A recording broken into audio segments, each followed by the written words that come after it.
Hey, so starting this week and for the next few weeks, I'm going to be looking at the concept of basic sound patch design on a series of monosynths. This week, we're going to be starting with the Behringer Crave and making a strings patch. And in the next couple of weeks, I'm going to be looking at brass and wind sounds using the Neutron and the Model D, more likely than not. Not just how we create those patches on synths, but also the concepts behind how those sounds are even produced, which will give you a greater understanding for helping sound design yourself. So if this is the kind of thing that you're interested in, please hit the like, ring the bell, and stay around.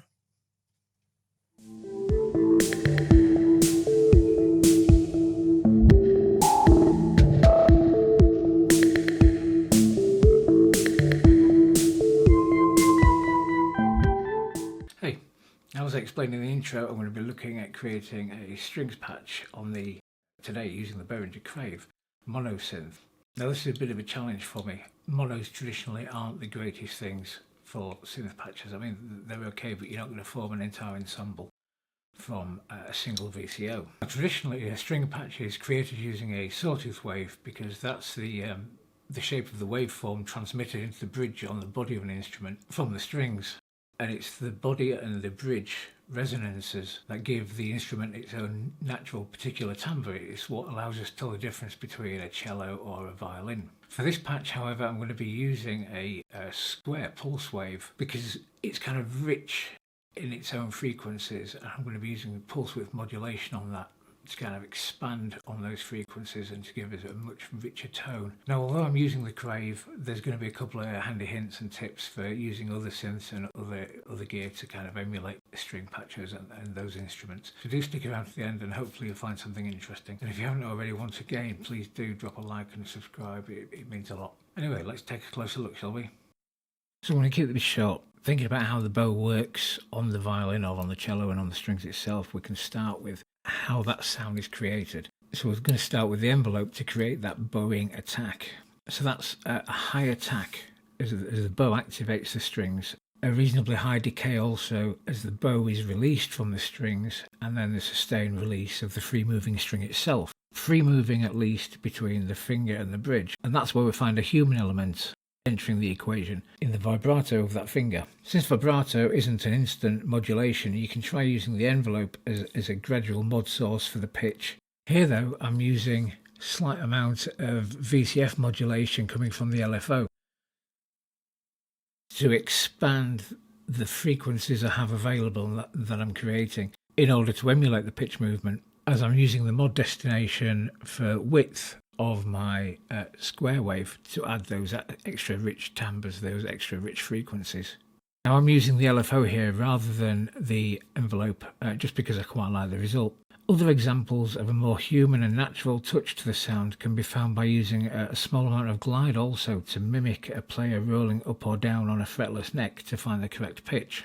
So here in this patch I'm using the VCF modulation to increase the resonance of the filter cutoff as an example of kind of rolling pitch for the vibrato. I'm also using the LFO as a modulation source for the width of the pulse width for those extra frequencies, just to give it that richer timbre. Now the LFO rate's quite low. It's worth playing around with the LFO. Depending on what you're playing, a faster LFO gives it a more resonant feel to it naturally, and a lower one gives it that sombre feel.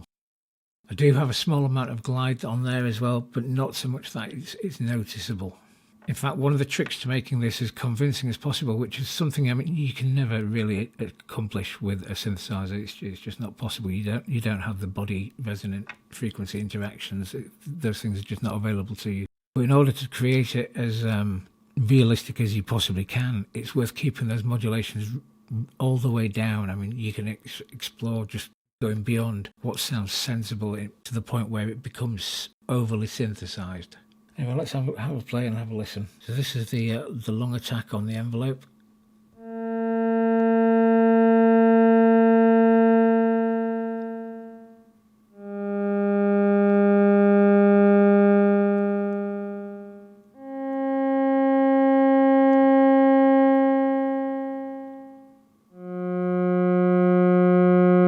A slight amount of glide coming in between the notes.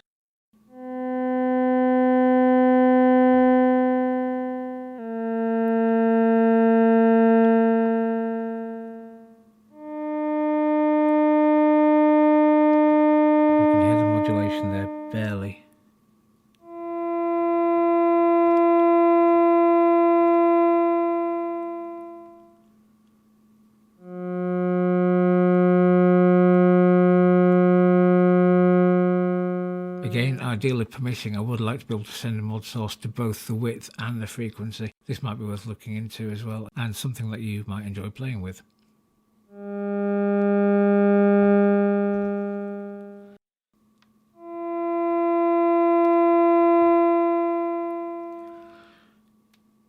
If we increase the modulation amounts on the VCF and the VCO, then you'll be able to hear them go out and become overly synthesized, as I was saying.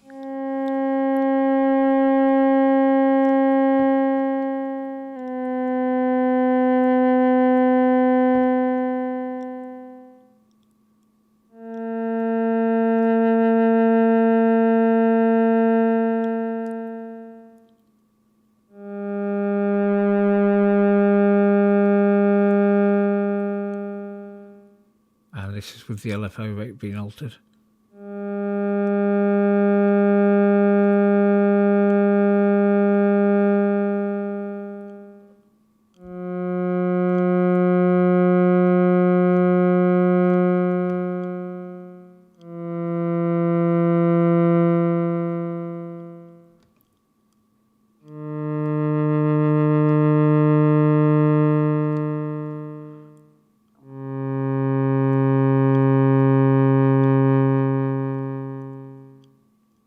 So in summary, I've chosen to use the square wave here for the rich timbre, similar to Jupiter 6, which has two VCOs, both with pulse width modulation. Now I'm adding movement to the pulse width modulation from an LFO to modulate the harmonic content, here using the triangle wave from the LFO.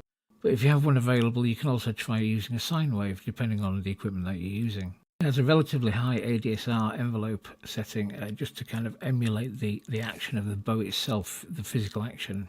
I've softened the tone slightly with slight low pass filter cut off, with a tiny amount of resonance on it also. As I mentioned before, for a whole ensemble you can add like a second VCO if you have one available, or more, the more the merrier really. It'd also be worth exploring adding saw waves or different shape waveforms octaves apart and mixed slightly lower levels. Of course, any attempt at a strings patch is always going to be improved by effects, and the chorus will help form that classic sound. I mean, even trying a tiny bit of delay will enhance the stereo image and just kind of fatten up that string sound that we're looking for. With regards to modulation, if you can find, if you're using a synth that has mod wheel you can send to the cutoff for expression, then that'll be fantastic. It'll give you, much more control and make it sound a lot more natural sounding, rather than relying on a fixed envelope or a steady regular LFO rate. Even better would be to use a ribbon controller, something you actually get your fingers onto for proper hands-on expression. Anyway, I've kept this short. I hope you found it interesting, and I keep saying this, please do drop a like, subscribe. If you've got any comments or questions, anything you'd like to see done either, then please leave them down below in the comment section, and many thanks.